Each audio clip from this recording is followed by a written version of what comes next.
Right. Before we get into this, and we absolutely are getting into this, I want to address the thing that's probably happening right now. If you have a cat anywhere near you, there is a reasonable chance they are not looking at you. They are looking at something just past you. Something slightly to the left of your ear. Something that, as far as you can tell, is not there.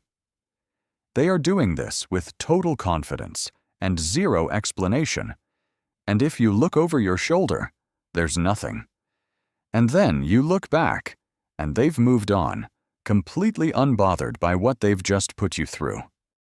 My name is Sam, welcome to Cat Facts, and if you're expecting a simple list of cute trivia about the animal currently using your laptop as a heating pad, I have to tell you up front that we are going somewhere much more interesting than that. We're going to go back 10,000 years to the beginning of a relationship that changed the entire trajectory of human civilization, whether civilization meant to let it happen or not. We're going to talk about an animal that can hear sounds no human being can produce, see in darkness that would leave us totally blind, and produce a sound from its own body that operates at the precise frequencies found to promote bone repair in living tissue. We're going to talk about the cat that went to space, the cat that survived 3 warships sinking in a single year, the cat that ran back into a burning building 5 times, blind, navigating by the heat on her face, because she wasn't finished yet. And we're going to talk about that thing that just happened when your cat stared past your shoulder. Because it turns out that's not nothing. That's an animal with an auditory system capable of detecting frequencies 4 times beyond the range of the human ear, perceiving a world of information that exists all around you that you will never once access. This is their world. We are merely living in it. Let's begin. 10,000 years ago, somewhere in the region we now call the Fertile Crescent, modern-day Turkey, Syria, Iraq, the area where the first humans figured out how to grow food instead of simply chasing it, something began that nobody planned. The earliest farmers were storing grain, and wherever grain is stored, rodents follow. And wherever rodents follow, the wildcat was not far behind. The domestic cat originated from Near Eastern and Egyptian populations of the African wildcat, Felis libica libica, a creature not substantially different from what you might find sitting on your kitchen counter, making direct eye contact with you while pushing something off the edge. The African wildcat was slightly longer-legged, slightly more striped, and significantly less interested in being near people. But some of them, the ones at the margins, the slightly less cautious ones, the ones whose need for an easy meal outweighed their instinct to bolt, began edging closer to human settlements. And the farmers noticed that having a small, efficient predator around was solving a genuinely significant problem.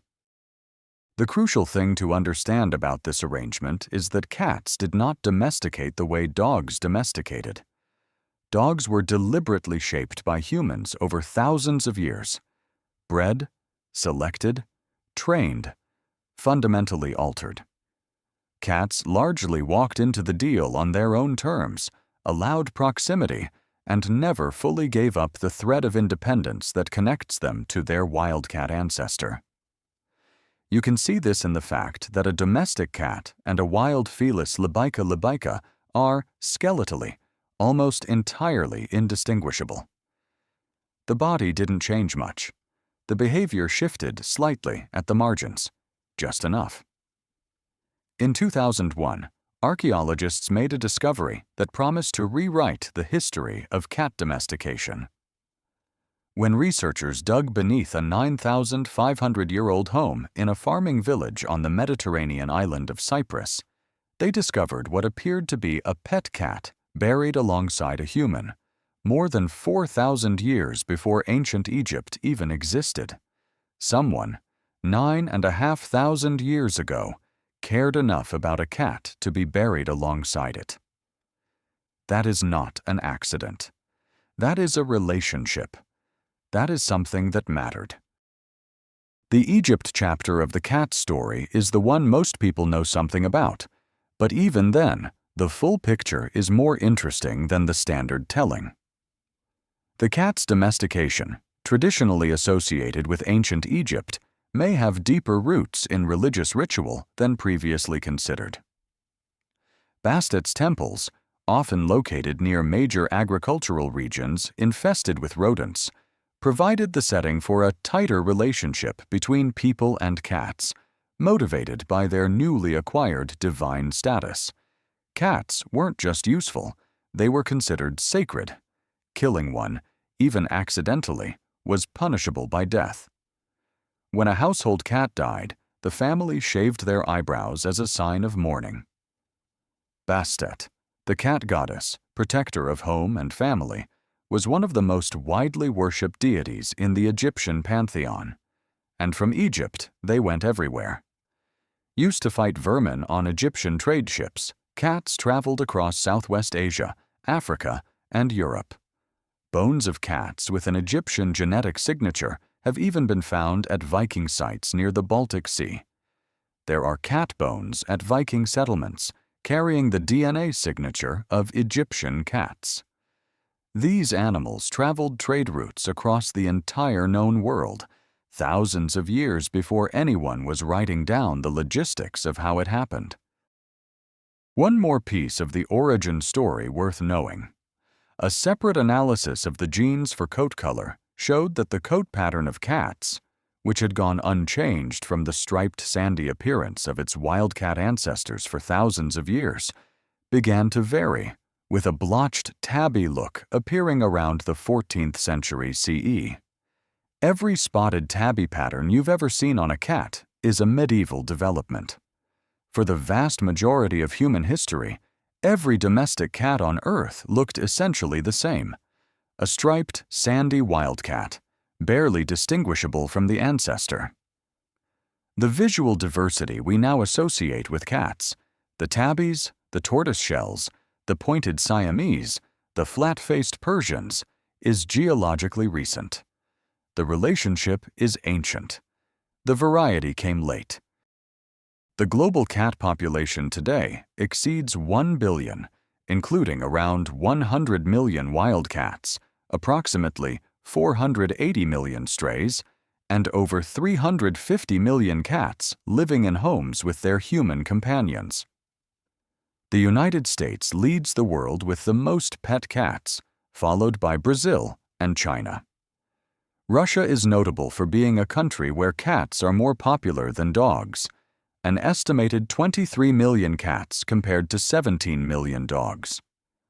Istanbul maintains a semi-feral population of around 125,000 cats who live largely outdoors, fed by the city's residents as a matter of informal civic tradition, sleeping on ancient stones and appearing in mosques and cafe doorways. Locals consider them part of the city itself. In the United Kingdom, the most senior official cat holds the title of Chief Mouser to the Cabinet Office. The tradition at 10 Downing Street likely goes back to 1515, when Cardinal Wolsey had his cat sit beside him during official duties. The current holder is Larry, a brown and white tabby who has lived at Downing Street since 2011, adopted from Battersea Dogs and Cats Home. He has outlasted 6 prime ministers and remains the longest-serving resident of that address, photographed with dozens of world leaders and seemingly entirely indifferent to all of them. Now let's get into what's actually happening inside the animal, because the machinery of a cat is, biologically, extraordinary, and most of us have no idea. Start with hearing. Cats can detect frequencies as high as 64,000 Hz, compared with humans, who can hear up to around 20,000 Hz, a ceiling more than 3 times higher than ours. This range exists for one specific purpose: the detection of small rodents. Mice and rats communicate in ultrasonic frequencies, squeaking and rustling in a register completely inaudible to the human ear. Cats hear it all. Their ears can rotate up to 180 degrees and operate independently of one another, meaning a cat can track two different sounds simultaneously in two different directions without moving its head. When you see a cat's ears pivot independently in a quiet room, you're watching an animal triangulating auditory information with a precision that no human-built sensor system currently matches at that scale. Vision. Their eyes allow them to see in levels of light 6 times dimmer than the minimum required for human vision. This is made possible largely by a structure called the tapetum lucidum, a reflective layer behind the retina that bounces light back through the photoreceptors a second time, effectively doubling the eye's use of available light. This is also why cat eyes glow in photographs and in torchlight. Domestic cats have slit pupils that allow extraordinary adjustment from fully contracted to fully dilated, a range far beyond anything a human eye can manage. The trade-off is color. Cats have only 2 types of cone cells, optimized for blue and yellowish green, with limited ability to distinguish red from green. The world they see is shifted toward blues and greens, but what they gain in low light sensitivity is worth what they give up in color range by several orders of magnitude. Now, the whiskers. Because the whiskers are not decoration. At the base of each whisker is a specialized structure filled with blood and surrounded by nerve endings. When the whisker moves, even slightly, the pressure change activates nerve receptors that send signals through the trigeminal nerve to a dedicated sensory processing area of the brain. Cats have 24 whiskers on their muzzle, arranged in 4 rows, with the top 2 rows capable of moving independently from the bottom 2. They also have whiskers above their eyes, under their chin, near their ears, and, this surprises most people, on the underside of their wrists. The whiskers detect vibrations in the air and changes in air currents, allowing cats to navigate in total darkness and feel the shape of the space around them independently of their eyes. When whiskers lie relaxed at the side of the face, the cat is calm. Whiskers pushed forward signal alertness or hunting focus. Pulled tight against the cheeks means fear or stress. They are a sensory system, a navigation instrument, and a real-time emotional broadcast, all at once. The purr deserves its own extended conversation, because the full picture of what purring actually is, mechanically, biologically, medically, is one of the most genuinely surprising things in this entire script. Purring is produced by rapid rhythmic twitching of the laryngeal muscles, which causes the vocal folds to separate during both inhalation and exhalation. Unlike most animal vocalizations, which only happen on one or the other, the purr is continuous. It has no natural gaps. A neural oscillator in the brain drives this at a cycle of contraction and release every 30 to 40 milliseconds. The frequency range produced is between 25 and 150 Hz, with the strongest output typically clustered around 25 Hz and 50 Hz. And here is the thing that stopped researchers cold. Purr frequencies correspond to vibrational and electrical frequencies used in therapeutic treatment for bone growth and fractures, pain, edema, muscle repair, and wound healing. Domestic cats, servals, ocelots, and pumas produce frequencies at exactly 25 Hz and 50 Hz, the 2 frequencies that best promote bone growth and fracture healing. This is not coincidence. Cats purr when injured. They purr during labor. They purr when recovering from surgery. The working hypothesis is that the purr evolved partly as a self-repair mechanism, a way for an animal that spends enormous amounts of time resting to keep its bones and muscle tissue dense and healthy through vibration during those long periods of inactivity. Medical researchers have documented faster recovery times for bone injuries in cats compared to similarly sized animals, and some veterinarians now use vibration therapy at similar frequencies to treat conditions in other species. The human side of this is equally striking. Exposure to the vibrations of a cat's purr has been linked to lower blood pressure, decreased stress hormones, and stimulation of musculoskeletal healing. When your cat climbs onto your lap and starts vibrating at 25 Hz, your biology is receiving something with real, measurable effects. Researchers studying bone density loss, including in astronauts during extended spaceflight, have looked to the felid purr as a model for developing new therapies. The cat figured this out, without a research grant or a published paper, simply by evolving it, while sleeping. Then there is the writing reflex, the physics problem that 2 centuries of scientists couldn't solve, that every cat solves automatically before breakfast. The fact that cats right themselves during a fall to land on their feet seem to defy the conservation of angular momentum. If a cat starts its fall without a rotational component, it cannot pick up angular momentum during descent. And yet, it does. The first research paper to tackle the subject was published in 1700 by a French scientist named Antoine Parent, when Isaac Newton was still alive.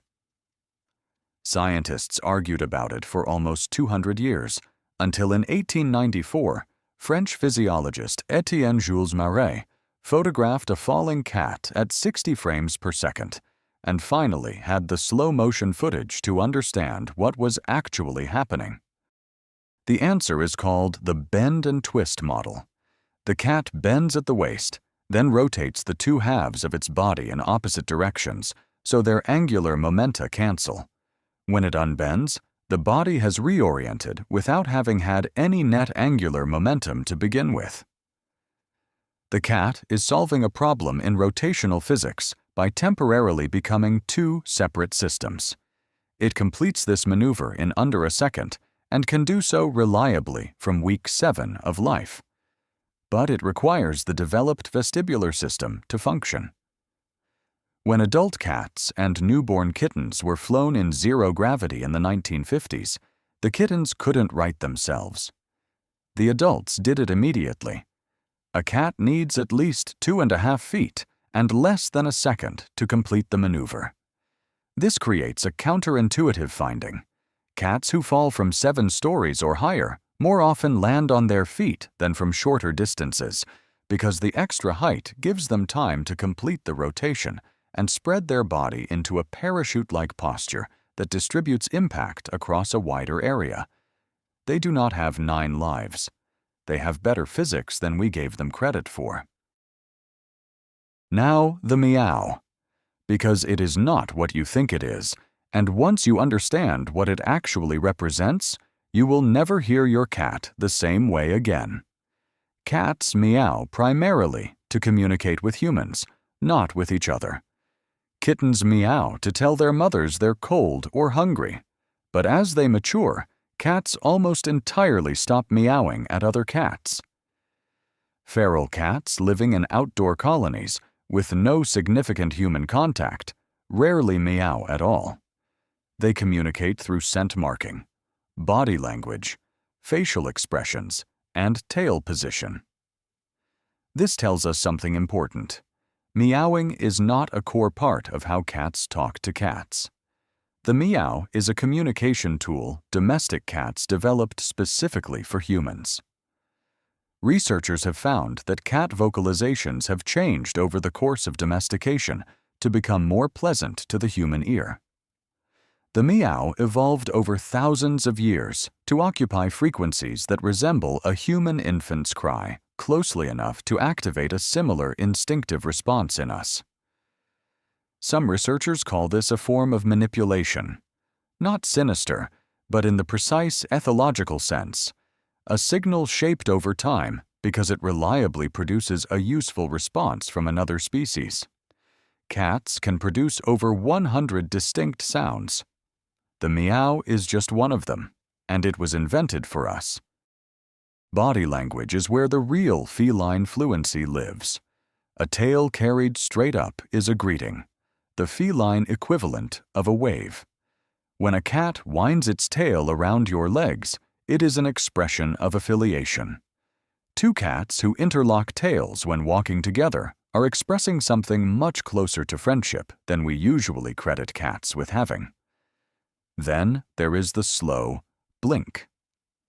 If a cat looks at you and blinks slowly, a long, deliberate, half-moon blink, it is communicating calm and trust. Research has confirmed that humans can initiate this exchange. Slow blink at a cat you don't know, and it will frequently slow blink back and approach you more readily afterward. In a species that uses direct sustained eye contact as a threat display, looking away slowly and deliberately is the opposite of aggression.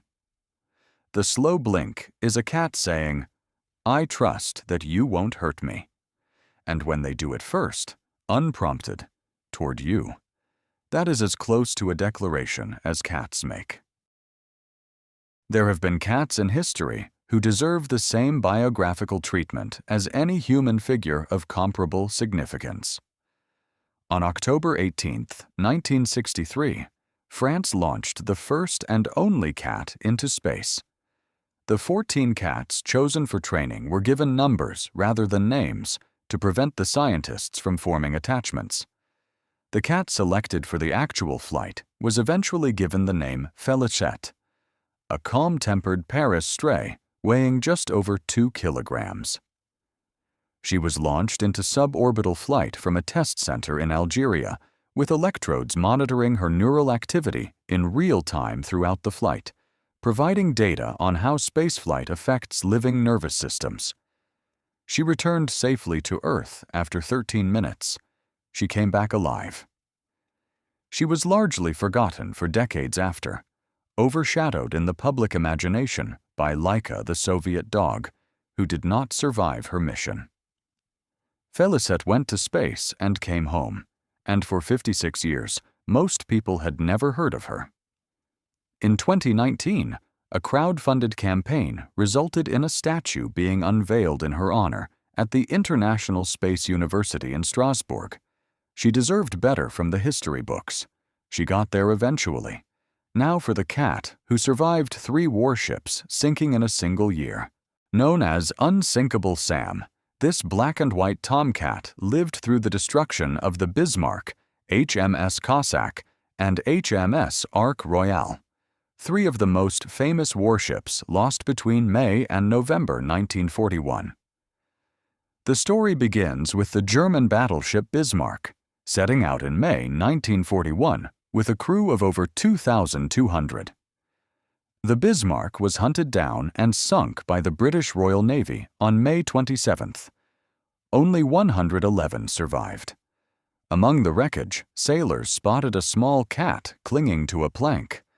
They pulled him aboard and gave him the name Oscar, in reference to the naval signal for "man overboard." Oscar joined the crew of HMS Cossack. On October 24, 1941, Cossack was torpedoed by a German submarine.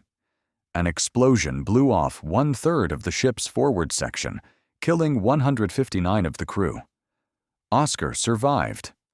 Brought to shore at Gibraltar, his name became Unsinkable Sam. He was then transferred to HMS Ark Royal, which had been instrumental in sinking the Bismarck. On November 14, 1941, Ark Royal was torpedoed and sank. Sam survived again. 3 ships, 7 months. Each time found floating on wreckage, described in one contemporary account as angry but unharmed. Then there is Scarlet. In March 1996, a fire broke out in an abandoned garage in Brooklyn, New York. When the flames were brought under control, firefighters found a cat outside the building, badly burned. Eyes blistered shut, ears and paws charred, fur singed across most of her body. and 5 kittens nearby, all unharmed. She had gone in, brought 1 kitten out, gone back in, brought another out, 5 times into a burning building, navigating blind with the heat on her face, until all 5 were outside. Then she was found touching each kitten with her nose, one by one, apparently counting them, before she collapsed. Scarlet was taken to a shelter, where she received letters and care from around the world. She survived. The kittens were all adopted. Scarlet was eventually adopted herself and lived for 12 more years. On average, cats sleep for 15 to 20 hours each day. Not as a personality flaw, but because they are ambush predators whose entire strategy depends on explosive bursts of maximum physical output that require the kind of muscular recovery only extended sleep provides. They are most active at dawn and dusk, when their prey is most active. Everything in between is recovery for the next hunt. Their sleep is polyphasic, many short periods rather than one long one, and most of it is light enough that the ears are still rotating and the whiskers still tracking. When your cat's eyelids twitch and whiskers move while they sleep, they are dreaming. Whatever a cat dreams about, they experience it. The brain driving all of this has approximately 300 million cortical neurons, nearly double that of dogs, with a surface folding pattern that closely resembles the human brain's. Cats can recall specific information about what happened and where from a single experience. Procedural memories last 10 years or more. They remember people they haven't seen in years, locations of food they were shown once, and grudges they have carried silently for a very long time. They learn by observation, watching you open a lever-handled door, then doing it themselves the same afternoon.